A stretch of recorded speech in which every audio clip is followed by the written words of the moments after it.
ರಾಮ ಮಂದಿರ ಇದರಿಂದ ನಾವು ಗೆಲ್ತೀವಿ ಅಂತ ಕೇವಲ ಭ್ರಮೆಯಲ್ಲಿಲ್ಲ. NDA 2024 ಲೋಕಸಭಾ ಚುನಾವಣೆ ಗೆಲ್ಲಲೇಬೇಕು ಅಂತ ಮೋದಿ ಮನಸ್ಸು ಮಾಡಿದ್ದಾರೆ. ಅದಕ್ಕಾಗಿ ವಿರೋಧ ಪಕ್ಷಗಳಿಗೆ ಸಣ್ಣ ಅವಕಾಶವನ್ನು ಕೂಡ ಮೋದಿ ಕೊಡ್ತಾ ಇಲ್ವಂತೆ.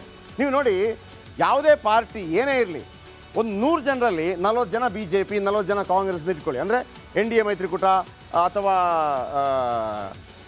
ಇಂಡಿಯಾ ಮೈತ್ರಿಕೂಟ ಹಿಂಗಿದೆ ಅಂತ ಇಟ್ಕೊಳ್ಳಿ. ಒಂದು 20 ಜನ ಸೈಡಲ್ಲಿ ನಿಂತಿರ್ತಾರೆ. ಅವ್ರು ಯಾರಿಗೂ ಓಟ್ ಹಾಕಲ್ಲ, ಡಿಸೈಡ್ ಮಾಡ್ತಾರೆ ಸರಿನಾ ತಪ್ಪೋ, ನನಗೆಲ್ಲ ಲಾಭ ಆಯಿತು, ಮಂದಿರ ಬೇಕಾ, ಮಸೀದಿ ಬೇಕಾ, ಇದು ಬೇಕಾ, ಅಭಿವೃದ್ಧಿ ಬೇಕಾ, ಪೆಟ್ರೋಲ್, ಇದೆಲ್ಲ ಥಿಂಕ್ ಮಾಡ್ತಾರೆ. ನಿಮ್ಗೆ ಗೊತ್ತಿದೆಯಾ, BJP ಅವರು ನರೇಂದ್ರ ಮೋದಿ ಬಿಟ್ಟರೆ ಬೇರೆಯವ್ರಿಗೆ ಓಟ್ ಹಾಕ್ತಾರಾ? ಕಾಂಗ್ರೆಸ್ ಅವರು ಕಾಂಗ್ರೆಸ್ಗೆ ಬಿಟ್ಟರೆ ಬೇರೆ ಓಟ್ ಹಾಕ್ತಾರಾ? ಹಾಗಿದ್ರೆ ಇಷ್ಟೆಲ್ಲ ರೋಡ್ ಶೋ ಎಲ್ಲ ಯಾಕೆ ಆಗುತ್ತೆ ಅಂತಂದರೆ ಆ 20% ಜನರಿಗಾಗಿ. ಈಗ 20% ಜನ ಯಾರು ಅನ್ನೋದನ್ನು ಹುಡುಕ್ತಾ ಇದ್ದಾರೆ ನರೇಂದ್ರ ಮೋದಿ. ಅವ್ರಿಗೆ ಗೊತ್ತಾಗಿದೆ, ಈಗ 100 ಕೋಟಿ ಹಿಂದೂಗಳ ಮನ ಗೆಲ್ಲಬಹುದು, ಆದರೆ ಅದರಲ್ಲೂ ಕೂಡ ಕೆಲವರು ದೇವಸ್ಥಾನಕ್ಕೆ ಬಂದು ಕೈ ಮುಗಿದು ಹೋಗ್ಬೋದು, ಓಟ್ ಹಾಕದೇ ಇರ್ಬೋದು. ಯಾಕೆ? ಪೆಟ್ರೋಲ್ ಡೀಸೆಲ್ ಬೆಲೆ ಜಾಸ್ತಿ ಇದೆ. ಹಾಗಿದ್ರೆ ಏನು ಮಾಡೋಣ, ಡಿಸೆಂಬರ್ ಅಂತ್ಯದ ವೇಳೆಗೆ ಪೆಟ್ರೋಲ್ ಡೀಸೆಲ್ ಬೆಲೆ ಕಡಿಮೆ ಮಾಡೋಣ. 100 ರೂಪಾಯಿ, ಈಗ 100 ರೂಪಾಯಿ ಹತ್ರಕ್ಕಿದೆಯಲ್ಲ, 10 ರೂಪಾಯಿ ಕಡಿಮೆ ಮಾಡಿಬಿಡೋದು. ಜನಸಾಮಾನ್ಯರ ವೋಟ್ ಸೆಳೆಯೋದಕ್ಕೆ ಇಂಥ ಒಂದು ಪ್ರಯತ್ನವನ್ನು ಮಾಡ್ತಾ ಇದ್ದೀರಂತೆ.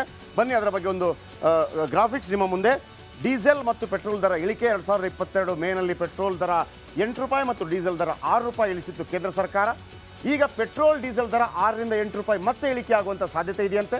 ಜಾಗತಿಕ ತೈಲ ಮಾರುಕಟ್ಟೆಯಲ್ಲಿ ಕಚ್ಚಾ ತೈಲಗಳ ಬೆಲೆ ಭಾರಿ ಕುಸಿತ ಕಂಡಿದೆ. ಶುಕ್ರವಾರ 1 ಬ್ಯಾರೆಲ್ ಕಚ್ಚಾ ತೈಲ $77ಗೆ ಮಾರಾಟವಾಗಿದೆ. ಗುರುವಾರ 1 ಬ್ಯಾರೆಲ್ಗೆ $80 ಆಸ್ಪಾಸು ಆಗಿದೆ. ಕಳೆದ ತಿಂಗಳು 1 ಬ್ಯಾರೆಲ್ ಕಚ್ಚಾ ತೈಲದ ಬೆಲೆ $85 ರಿಂದ $90 ಕಡಿಮೆ ಆಗಿದೆ. 3 ತಿಂಗಳಿಂದ ಕಚ್ಚಾ ತೈಲ ಬೆಲೆ $70 ರಿಂದ $80 ಮಧ್ಯೆ ಏರಿಳಿತ ಉಂಟಾಗಿದೆ. ಭಾರತದಲ್ಲಿ ಪೆಟ್ರೋಲ್ ಡೀಸೆಲ್ ದರ ಇಳಿಸಲು ಉತ್ತಮ ಸಮಯ. ತೈಲ ದರ ಹೆಚ್ಚಿರೋದ್ರಿಂದ Indian oil, Bharat petroleum, Hindustan petroleum ಕಂಪನಿಗಳಿಗೆ -4% ಲಾಭ ಆಗಿದೆ. ಭಾರತ ದೇಶಕ್ಕೆ ಕಡಿಮೆ ಬೆಲೆಗೆ ಕಚ್ಚಾ ತೈಲ ಪೂರೈಸ್ತಾ ಇದೆ ರಷ್ಯಾ. ಹಾಗಾಗಿ ಇಯರ್ ಎಂಡಿಂಗಲ್ಲಿ ನಿಮಗೆ ಲೀಟ್ರಿಗೆ 10 ರೂಪಾಯಿ ಕಡಿಮೆ ಆಗೋದು ಸಾಧ್ಯತೆ ಇದೆ.